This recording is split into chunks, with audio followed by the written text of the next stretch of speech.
Hello, I'm Rachel Marie. I make music and sometimes airplanes. I don't make airplanes. Sometimes they come to my house. Also false.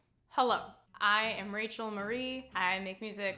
I sometimes make videos also, apparently. Like many white people, I have spent the past month or so doing a lot of reading and self-reflection and so much journaling about my place within white supremacy and how I can work consistently to dismantle it, other than sharing things on social media and waging war on Facebook posts and making donations. As important as all those things are in their own way, I have been reflecting on what else I can do. One of the things I've done is I've created a spreadsheet of anti-racism and anti-racist content that I either have consumed or intend to consume soon. It started as just making a list for myself because I know that when I go back to the miles-long lists that are online, I just get overwhelmed. So I wanted to make a list that I could access easily, that I could return to easily, so that I could keep a list for myself of what I wanted to do, and so that I could keep a list of things that I had consumed so that I could send them to people. If someone says to me, where can I start? I can pull up my spreadsheet and send them a video or a book or whatever. So it started as that kind of thing, and then I just kind of thought, why the heck not make it public? And I also figured people who are in my life, if they have access to this list, then they can know that they have someone to talk to about something. If the box is checked on my spreadsheet, I have read that book, or I've watched that documentary, or I have listened to that podcast episode, so you can process it with me. I want to be a person that people can come to process things with. And a link to that list is in the description, so you can go look at that and, I don't know, read stuff or watch stuff or tell me how my spreadsheet can be better, or tell me, I don't know, not to bother with something on it, whatever. You can email me. And I also, after I decided to make it public, one of the things that I wanted to make sure that I did was include things that aren't just documentaries and books that are hundreds of pages long. Nonfiction books specifically. Partly because I know that not everyone learns best from nonfiction books and documentaries, and also partly because one of the things that white people who want to do good get trapped in is just like watching and consuming stories of slavery and just feeling tremendous guilt about it, and that's not the work. Like, it's important. It's important for us to acknowledge all of that, but it's not like, there's a lot more important stuff to do than just that. There's all sorts of beautiful, wonderful content made by and about Black people that's not just the history of slavery. There is much more to Black human beings than that. I wanted to include other things on this list. And YouTube,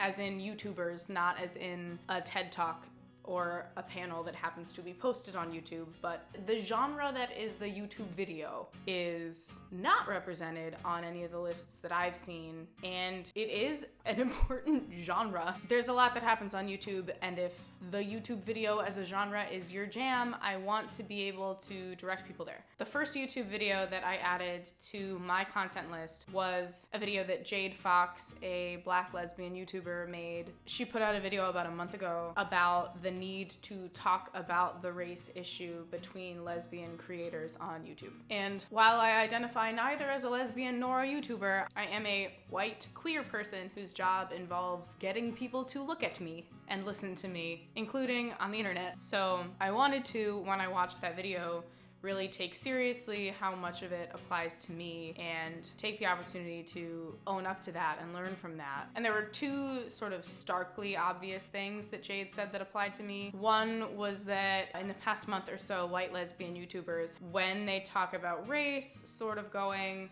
Black Lives Matter, okay, cool, now let's move on to the content, like it's not worth its own content. And that's basically what I did in my video last month. By doing my caveat at the beginning, did say, I don't know when we're gonna put this up because we need to stop talking Black Lives Matter, and then not talk about how our queerness and our whiteness intersect in the video. And that was a mistake. And it's sort of easy to make the excuse that I was talking to my white bi friend who shares my experience, and we didn't want to speak to the experiences that we hadn't done research on, but like maybe we should have done research on them, you know? Like maybe we should have brought in other voices on that. and by we, I mean my responsibility, me. I will be working to include a wider perspective in the content that I create that is not music. I invited someone who had roughly the same experience as me, and like, that's valid, but I didn't acknowledge it. So, felt pretty accurately called out on that plane. And the other thing that Jade said that absolutely applies to me is, white people, take a look at your channel. How many collaborations have you done with Black creators? And no, I haven't been on YouTube for a decade, and no, I don't collaborate all that often. Also, the fact of the matter is that I have collaborated with very few people who are not white and no Black people on this channel, and that is reflective of my personal and professional circles. And it would be disingenuous to just be like, those are just my friends and the people who I know from the scene. Like, it's not that simple. It does have further implications. Acoustic music, folk rock music, whatever you want to call it, is not so exclusively populated by white people as is represented on my channel. And B, I may be a one-woman operation and not have an HR department to foster diversity in my workplace on my behalf, but that doesn't mean that I don't have to do it. That means that it's my responsibility. That means that it's down to me, and I'm personally responsible for doing that work. I'm personally responsible for doing that work and making sure that I'm not tokenizing people while I'm doing it. I'm not just magically off the hook because I can't write to HR and be like. I'm also not only responsible for my own channel. I also exist within an ecosystem of bookers, venues, promoters, organizations, conferences, showcases, and I, as a member of that ecosystem, a self-employed member of that ecosystem, am responsible for changing and holding accountable those organizations as organizations, because they can have community standards and they can make statements that they can hold their membership to. There's also this whole idea that people don't get that, like, freedom of speech, that only means that the government can't tell you not to say. It doesn't mean that you can't say, if you're a member of my organization and you say some racist shit, then you're out. You're allowed to do that. My organization is me, but I can express to the organizations that I'm a part of that they need to have those kinds of community standards and they need to have them publicly. And so when I see the action item on this list that's like, talk to your HR person, or talk to your boss, or talk to your company, find out what exists at your company, I need to treat every organization that I'm a part of and every event that I go to and the organization that facilitates that event, I need to treat them the same way. I need to treat them like they're the company that I work for if I am gonna believe that I am doing my job in my workplace, because my workplace is the music world. I went on this tangent about community standards, but it's also like I can't go to HR and say, are you actively looking to recruit Black and brown people? But venues certainly can. Venues need to be, while not tokenizing musicians and acts who are Black or brown, they need to be actively seeking out and booking acts that aren't made up of white people. And I need to be more vocal about that. I need to ask more questions, and when I see something that doesn't sit quite right with me, I need to say something about it instead of just venting to my friends, which I certainly do. I certainly vent to my friends when I see something that's going wrong, but I don't put myself on the line and write to whatever person I'm taking an issue with and be like, maybe not. Because I want to get booked, and it's subconscious. I'm not thinking to myself, don't write to them because maybe they won't book you. But that doesn't make that not what's happening. And one of the most bonkers parts of this, it's yet another instance in the world in which I, as a white woman, who in this day and age benefits from people being active about booking women, because that's hip now. Like, it goes back to one of the points that Jade made, which is all these white lesbians celebrating Pride on YouTube and not acknowledging that their ability to do that is built on the activism of Black people. So many movements came out of the the civil rights movement. So many movements came out of the movement to fully abolish slavery. So much of what we talk about access and about discrimination, so much of that work comes from the work of Black people.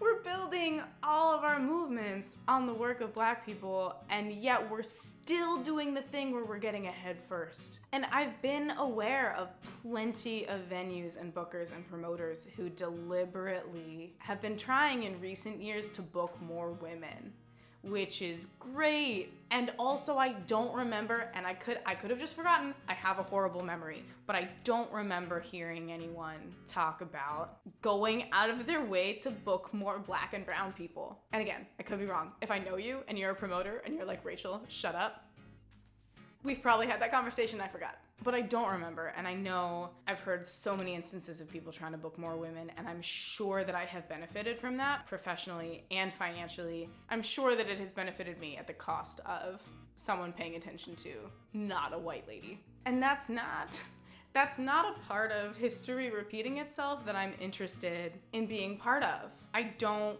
want to look like the white feminist heroes who we conveniently forget were bitter about Black men having the right to vote before white women did, and who said that we needed to march separately or it wasn't gonna happen, that white women really needed to get there first because that was gonna be easier or whatever, and we were gonna bring Black women along when it was their time. I don't wanna do that, and we really love to not remember that happened.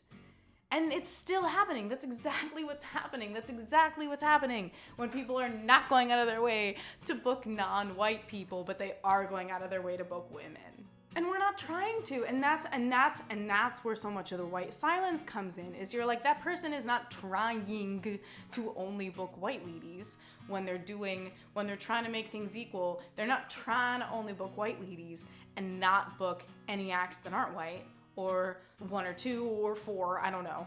I'm making up numbers because venues are different. But because it's not about what you want. It's not about what you believe. Because you can believe whatever you want. And we have still all been absorbing, all the white people have been absorbing white supremacy, and we are perpetuating it. None of us are not perpetuating it. And so it's not about who's got a good heart or who wants to do the right thing. And I absolutely let myself not speak up because I believe that people want to do the right thing. But if I truly believe that people want to do the right thing, then I need to help them out by telling them that at the same time that we book more white ladies, we need to book more Black and brown people.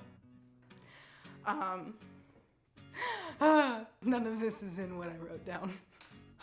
Like, I attended a panel recently that was a reflection on women's work in folk music, and the panel was a bunch of white cis ladies. I love white cis ladies. I am a white cis lady. Also, how are we gonna have a panel celebrating women in folk music and have it be exclusively white cis women and talk about how far we've come and not talk about who's not on that panel and why? And it's not because all the women who are attending are white cis ladies, because they're not, but those are the ones on the stage.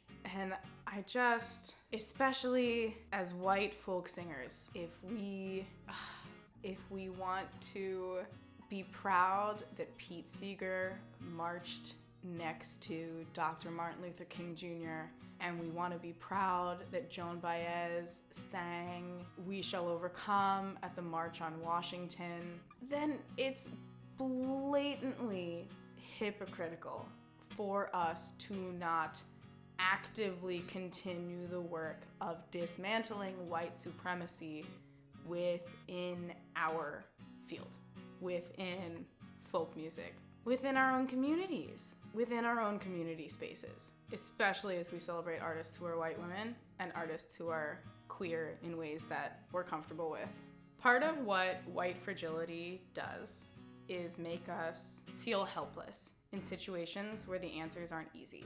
And for me, that looks like not being able to question or put the pressure on my company or my boss or my HR department, because I don't have those things. But what I can do and what I need to do is better research into every organization that I'm a part of, every festival and conference that I attend or play, and find out what their approaches are and if they are active or if they're optical, and be critical outwardly, actively at contacting the organization if I don't think it's enough. And I'm not a big deal. I have not played many festivals. I have not played many prestigious venues. Maybe no one will listen to me and I'm shooting myself in the foot.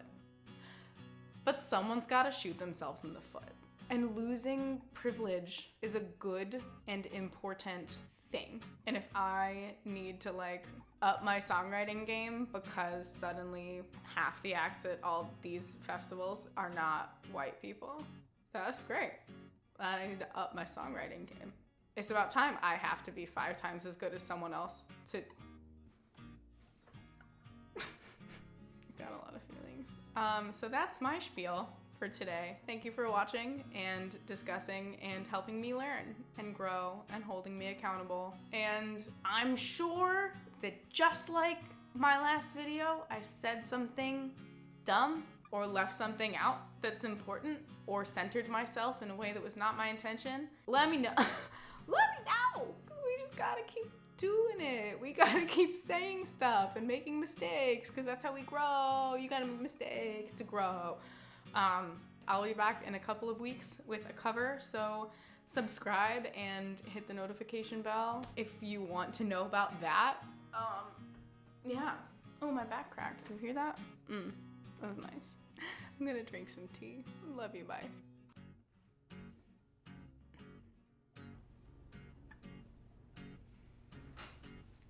And I